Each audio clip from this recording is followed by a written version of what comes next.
Red టీవీలో మీ వ్యాపార ప్రకటనల కోసం ఈ నంబర్ ని సంప్రదించండి 6281747728. Hello guys, welcome to our channel. This is Teja. ప్రస్తుతం మనతో పాటు సీనియర్ జర్నలిస్ట్ దాము బాలాజీ గారు. నమస్తే సార్. నమస్తే. నిన్న జరిగిన వివేకానంద రెడ్డి వర్ధంతి సభలో షర్మిల గారు తీవ్రంగా జగన్మోహన్ రెడ్డి గారిని విమర్శించారని, తిట్టారని చెప్పేసి కొన్ని వార్తలు అయితే వెలుగులోకి వచ్చాయి. అలాగే సునీత గారితో కూడా ఈ ఇష్యూస్ గురించి చాలాసేపు వరకు కూడా డిస్కస్ చేశారని కూడా చెప్తా ఉన్నారు. సో ఇవన్నీ కూడా ఎంతవరకు నిన్న అక్కడ కడపలో 5 ఏళ్ళు అయిన సందర్భంగా, అంటే వివేకానంద రెడ్డి 2019 మార్చ్ 15న చనిపోయారు. అందువల్ల 5 ఏళ్ళు అయింది. 5 ఏళ్ళైన సందర్భంగా ఆయన 5వ వర్ధంతిని అక్కడ జరిపారు కడపలో. దాంట్లో సునీతారెడ్డి తర్వాత షర్మిలారెడ్డి ఇద్దరు కూడా పార్టిసిపేట్ చేశారు. నేను నిన్న కూడా ఒక వీడియో చేశాము. సౌభాగ్యమ్మ ఒక సుదీర్ఘమైన ఇంటర్వ్యూను ఈటీవీ ఈనాడుకి ఇచ్చింది. అందులో సౌభాగ్యమ్మ ఇది జగన్ వెనక ఉన్నాడు, అంటే జగన్ చేయించాడని ఆమె ఆరోపించలేదు, బట్ చేసిన వాళ్ళని జగన్ రక్షిస్తున్నాడు అనేది ఆమె ఆరోపించింది. దాంట్లో ఉన్న లోపాలు ఏంటి, ఆమె ఏం చెప్పింది, అవన్నీ నిన్న మాట్లాడారు. అయితే వీళ్ళిద్దరు ఏం చెప్పారనేది చూస్తే, ముందుగా సునీతారెడ్డి ఏం చెప్పిందని చూస్తే, సునీతారెడ్డి కూడా ఇదే వాదనే, అంటే జగనే చేయించాడనేది ఆమె చెప్పట్లేదు, కానీ దీన్ని హత్య చేసిన హంతకుల్ని జగన్ రక్షిస్తున్నాడు, రక్షించడంతో పాటు నా మీదే నింద వేస్తున్నాడు, ఇది అంతఃకరణ శుద్ధిగా అని ప్రమాణ స్వీకారం చేసిన జగన్, నీకు అంతఃకరణ శుద్ధి ఉందా నువ్వు చెప్పు అని ఈమె అడుగుతుంది. అట్లాగే వైసీపీ పునాదులు వివేకానంద రెడ్డి రక్తంతో, కోడికత్తి రక్తంతో తడిచి ఉన్నాయనేది కూడా చెప్పింది. నిజానికి ఇక్కడే సందేహం వస్తుంది.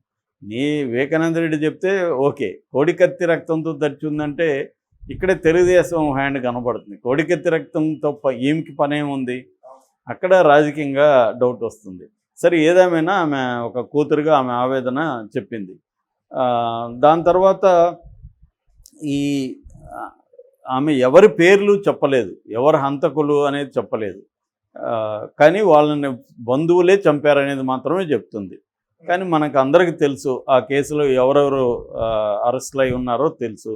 నెంబర్ 1 A1 వచ్చి Erragangireddy, A2 Sunil Yadav, A3 Umashankar Reddy, A4 Dastagiri, A5 Devireddy Sivasankar Reddy, A6 Gajjala Uday Kumar Reddy, A7 YS Bhaskar Reddy, A8 Avinash Reddy. ఈ 8 మంది. అందులో 2 బయట ఉన్నారు. దస్తగిరి అప్రూవర్గా మారాడు కాబట్టి బయట ఉన్నాడు, ఈయనకి బెయిల్ ఉంది కాబట్టి అవినాష్ రెడ్డి బయట ఉన్నాడు. మిగతా 6 మంది జైల్లో ఉన్నారు. మొన్ననే దేవిరెడ్డి శివశంకర్ రెడ్డికి కండిషన్ బెయిల్ ఇచ్చింది. అవినాష్ రెడ్డి ఫాదర్ కాదు, అవినాష్ రెడ్డి ఫాదర్ వచ్చి భాస్కర్ రెడ్డి, ఆయన లోపల ఉన్నాడు. Okay sir. సో ఆయనకి ఆ మధ్య కొద్దిగా ఏదో ఇంటీరియం బెయిల్ లాంటిది ఇచ్చింది ఆరోగ్యపరంగా.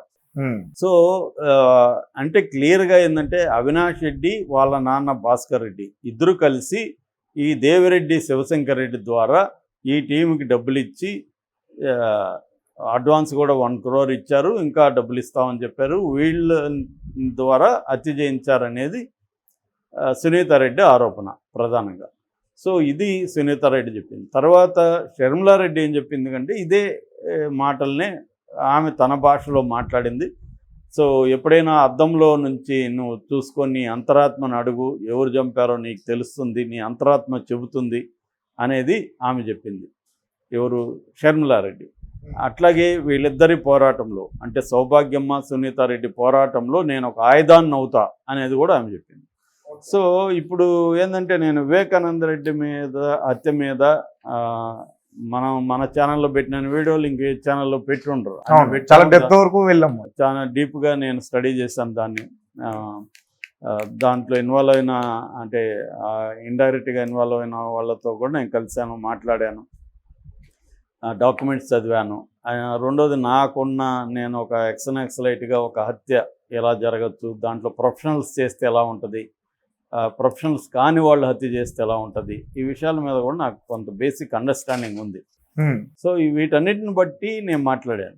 సో ఇప్పుడు వీళ్ళిద్దరి మాటల ప్రాబ్లం ఏంటంటే, హత్య ఎవరు చేశారనేది మనం చెప్పక్కర్లా, ఎందుకంటే అది కోర్టులు డిసైడ్ చేయాలి, అది మనం చెప్పాల్సిన పనిలే. వాళ్ళంటే బాధితులు కాబట్టి పలానా వాళ్ళు చేశారని ఆరోపిస్తారు, తప్పు లేదు. ఫలానా వాళ్ళు చేశారని ఆరోపించడంలో. కానీ ఇప్పుడు సునీతారెడ్డి విషయంలో ఏంటంటే ఆమె లీగల్గా బ్యాటిల్ చేస్తుంది, కోర్టుల్లో వెళ్తుంది. దీని మీద సిబిఐ కూడా మా లాయర్లు సహాయం చేస్తారని చెప్తుంది. పైగా ఆమె పెట్టుకున్న లాయర్లు మామూలు వాళ్ళు కాదు, దేశంలోనే హైలీ పెయిడ్ లాయర్స్. మన సిద్ధార్థ లూత్రా ఆమె పర్సనల్ లాయర్. సిద్ధార్థ లూత్రా కూడా మనకు తెలుసు, చంద్రబాబు కేసులో చూసాం. ఆయన కోట్లు ఎందుకు ఆయన కదిలితే ఇంటి నుంచి అడుగుపెట్టి నుంచి ఇంటికి వచ్చే వరకు ఎవ్రీ మినిట్ కౌంట్స్, ఖర్చు అవుతూనే ఉంటుంది. ప్రతి మినిట్కి ఖర్చు. ఆయన కోర్టులో ఉన్న మినిట్కే కాదు, ఇంటి నుంచి ఆఫీస్కి వెళ్ళే వరకు ఆయన ప్రతి నిమిషానికి మనం పే చేయాలి. అంత కాస్ట్లీ. అంటే టాప్ 5లో ఉంటాడు ఆయన. దేశంలోనే హైలీ పెయిడ్ టాప్ 5 అడ్వకేట్స్లో సిద్ధార్థ లూత్రా ఉంటాడు. అటువంటి ఆయన్ని ఈమె పెట్టుకునింది. మరి అంత డబ్బులు ఈమెకి ఎక్కడి నుంచి వచ్చాయి అనేది ఒక పెద్ద ప్రశ్న. రెండవది, ఈ కేసుల్ని జగన్ రక్షించడం ఏమిటి? జగన్ చేతిలో ఉన్నాడా సిబిఐ? ఇది విచారిస్తుండేది సిబిఐ. సిబిఐని కదా ఈమె అడగాలి, నువ్వు ఎందుకు కాపాడుతున్నావు అని. సిబిఐ ఎవరి చేతిలో ఉంది? మోడీ దగ్గర ఉంది. మోడీని కదా అడగాలి, నువ్వు ఎందుకు కాపాడుతున్నావు అని. అదే జగన్ అడుగుతుంది ఏంటి అనేది ఒక అందరికీ వచ్చే డౌట్. కరెక్టే కదా సార్. ఎవరు దీన్ని ముందుగా. రెండోది, అసలు ఇది ఎందుకు లేట్ అవుతుంది? లేట్ అవ్వడానికి ఈమె కూడా ఒక కారణం. ఎందుకు? ఫర్ ఎగ్జాంపుల్, ఈమె అవినాష్ రెడ్డి బెయిల్ రద్దు కోసం సుప్రీంకోర్టులో పిటిషన్ వేసింది. ఆ సుప్రీంకోర్టులో పిటిషన్ విచారణకు వచ్చినప్పుడు ఈమె వాయిదా అడిగింది. ఎందుకు అడిగింది? సిద్ధార్థ లూత్రా అప్పుడు చంద్రబాబు కేసులో బిజీగా ఉన్నాడని. మరి ఎందుకు దాన్ని త్వరగా చేయలేదని పిటిషన్లు ఈమె సుప్రీంకోర్టులో కదా వేయాలి. ఈమె ఇక్కడొచ్చి పబ్లిక్ మీటింగ్లో మాట్లాడి ఏం లాభం? కాబట్టి ఈమె అడగాల్సింది ఎవరిని? జగన్ని విమర్శించొద్దని నేను చెప్పట్లేదు. జగన్ కూడా అడుగు, జగన్ కూడా నువ్వు ఒకప్పుడు కాపాడుతున్నావు అని చెప్పు. కానీ నువ్వు సిబిఐని ప్రశ్నించకుండా, మోడీని ప్రశ్నించకుండా జగన్ మాత్రమే ప్రశ్నిస్తే నీ ఇంటెన్షన్ మీద డౌట్ వస్తుంది ఎవరికైనా.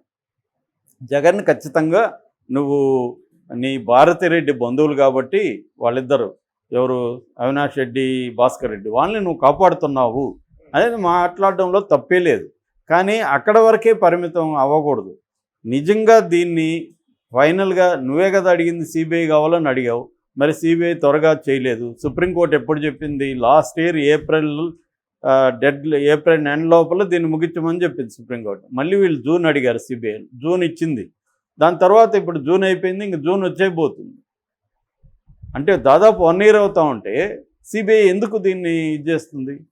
బెయిల్ ఇచ్చింది ఎవరు? కోర్టు. దాంట్లో జగన్ రోల్ ఏముంది? అవినాష్ రెడ్డికి బెయిల్ ఇచ్చింది హైకోర్టు. దాని మీద నువ్వు సుప్రీంకోర్టుకి వెళ్ళావు. దీంట్లో జగన్ ఏం కాపాడడం అంటే ఏం చేస్తున్నాడు జగన్? హైకోర్టు మ్యానిపులేట్ చేశాడా? సుప్రీంకోర్టుని మ్యానిపులేట్ చేశాడా? ఉంటే మరి అది చెప్పాలి కదా. కాబట్టి ఇక్కడ సునీతారెడ్డి ఇంటెన్షన్లో రాంగ్ ఉంది.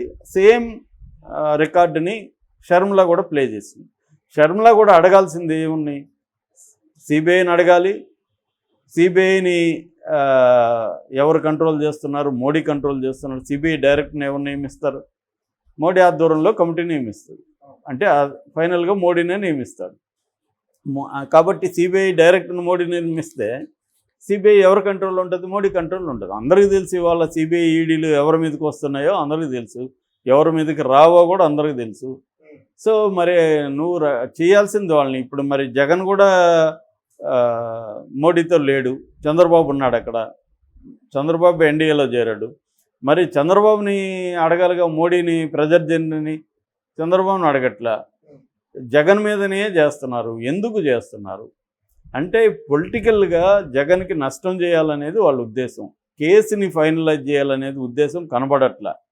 జగన్గా పొలిటికల్గా జగన్కి నష్టం చేయాలి కాబట్టి ప్రజలకు పిలిపిస్తున్నారు. ప్రజా కోర్టులో తీర్చుకుంటున్నాం. ప్రజలు ఇప్పుడు నేను ప్రజ, నువ్వు ప్రజ, మనం ఎందుకు నమ్మాలి ఇది జగన్ రోల్ ఉందని? దీంట్లో మనకేం తెలుసు? నువ్వు ఆరోపిస్తున్నావు, నీ మాట నేను ఎందుకు విశ్వసించాలి? నేను ఆధారాలు చూసినప్పుడు, కేసును పరిశీలించినప్పుడు నాకు నీ మాటలో నమ్మకం రాలేదు. నేనెందుకు జగన్కి వ్యతిరేకంగా పనిచేయాలి అనేది ప్రతి ఒక్కరికి కూడా అదే డౌట్ వస్తుంది కదా. సో కాబట్టి ఆమె ఏం చేయాలి? సిబిఐని అడుగు, సుప్రీంకోర్టులో పిటిషన్ అయ్యి సిబిఐకి మళ్ళీ ఆదేశించండి, లేట్ చేస్తూ ఉందని చెప్పు, త్వరగా దాన్ని ట్రయల్కి తీసుకెళ్ళాలి కదా. సో ఒక పక్క ఏమో హైలీ ఫెయిడ్ లాయర్ని పట్టుకొని సుప్రీంకోర్టులో నువ్వు కొట్లాడుతుంటావు, ఇంకొక పక్క ఏమో ప్రజా కోర్టులో జగన్ ఓడించాను. జగన్ ఓడిపోతే నీకు న్యాయం వచ్చినట్టేనా? హంతకులు దొరికి శిక్ష పడితే కదా న్యాయం అనేది దొరికినట్టు. అవును. హంతకుల్ని రక్షిస్తున్నాడని చెప్పి జగన్ రక్షిస్తుంటే మరి మోడీ రక్షించట్లేదా? సిబిఐ మోడీ చేతిలో ఉంది కదా, మరి సిబిఐ రక్షిస్తూ ఉందా, జగన్ రక్షిస్తున్నాడా? సో ఇది ఇట్లాంటి ప్రశ్నలు మనకి వస్తున్నాయి. దీనికి కారణం ఏంటంటే ఆమె చంద్రబాబుతోనో లేదా ప్రతిపక్షాలతో కుమ్మక్కయి జగన్ మీద ప్రతీకారం తీర్చుకోవడానికి బయలుదేరిందనేది కనబడుతుంది. షర్మిల కూడా కారణాలు ఏమైనా జగన్ మీద ప్రతీకారం తీర్చుకోవడానికి బయలుదేరింది. వివేకానంద రెడ్డి కేసు అనేది ఒక హత్య కేసు. హత్య కేసుని మామూలు లా అండ్ ఆర్డర్ పోలీసులే ఛేదిస్తారు. నిజానికి ఈ హత్య జరిగింది ఇప్పుడు తెలుగుదేశం పీరియడ్లో. తెలుగుదేశం ఉన్నప్పుడు ఎందుకు ఛేదించలేదు హత్యను అన్న ప్రశ్నకి ఆన్సర్ లేదు ఇప్పటివరకు. ఫైనల్గా ఈమె గతంలో తెలుగుదేశం వాళ్ళే చంపారని చెప్పింది. అట్లాగే ఈమె వీళ్ళ హస్బెండ్ ఆ లెటర్ దొరికితే వివేకానంద రెడ్డి రాసిన లెటరు దాన్ని పోలీసులకు ఇవ్వలేదు. వీళ్ళకి మార్నింగే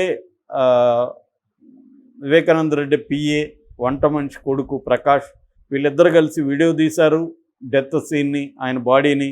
మొత్తం బ్లడ్ ఉందండి, ఇది కొద్దిగా డౌట్ఫుల్గా ఉందని చెప్పి వీడియో తీశారు. అన్నీ తీసి పంపిస్తే అవన్నీ చూసిన వాళ్ళకి డౌట్ వచ్చి పోలీసుకి కంప్లైంట్ ఇవ్వండి మీరు అని వీళ్ళే పోలీసులకు ఫోన్ చేయొచ్చు కదా. సార్ ఇదే బ్లడ్ అంటున్నారు, మీరు కొద్దిగా పరిశీలించండి అని చెప్పాలి కదా. వీళ్ళు అవేమీ చెప్పకుండా మేము వచ్చేవరకు లెటర్ దాచిపెట్టండి, మేము వచ్చేవరకు సెల్ ఫోన్ దాచిపెట్టండి అని ఎందుకు చెప్పారు? ఎవరైనా ఇప్పుడు మా ఫాదర్ని చంపారు అనుకున్నాం, ఎవరైనా ఏదో మిస్టీరియస్గా చనిపోయినాడు, నేను వెళ్ళేసరికి ఒక 5-6 గంటలు అవుతుంది. నేను ఇమీడియట్గా ఏం చెప్తాను, ఇదేదో డౌట్గా ఉంది, ఇమీడియట్గా దాన్ని మీరు పోలీసులకి హ్యాండ్ ఓవర్ చేయండి. నేను కూడా నాకు పరపతి ఉంటే నేను కూడా పోలీసులకు ఫోన్ చేస్తా కదా, వీళ్ళకి పరపతి ఉన్నోళ్ళే. సో ఇదంతా కూడా అనేక సందేహాలు ఉన్నాయి. ఇది నేను అడిగిందే కాదు, సాక్షాత్తు హైకోర్టు జడ్జి ఆయన ఇవన్నీ అడిగారు. 16 ప్రశ్నల్ని సిబిఐ ముందు ఉంచారు. కాబట్టి అన్ని లూప్ హోల్స్ ఈ కేసులో ఉన్నాయి. ఇది డీల్ చేయాల్సింది మనం కాదు, కూర్చొని ఇక్కడ ఎవరు చేశారో మనం ప్రశ్నలు అడగలం ఉన్న సమాచారాన్ని పెట్టుకొని. చేయాల్సింది ఇన్వెస్టిగేటివ్ ఏజెన్సీ సిబిఐ చేయాలి. సిబిఐ ఎందుకు చేయలేదనేది సిబిఐని అడుగు, సిబిఐ ఓనర్ అయిన సిబిఐని కంట్రోల్ చేస్తున్న మోడీని అడుగు, సిబిఐని గైడ్ చేయగలిగిన సుప్రీంకోర్టుని అడుగు.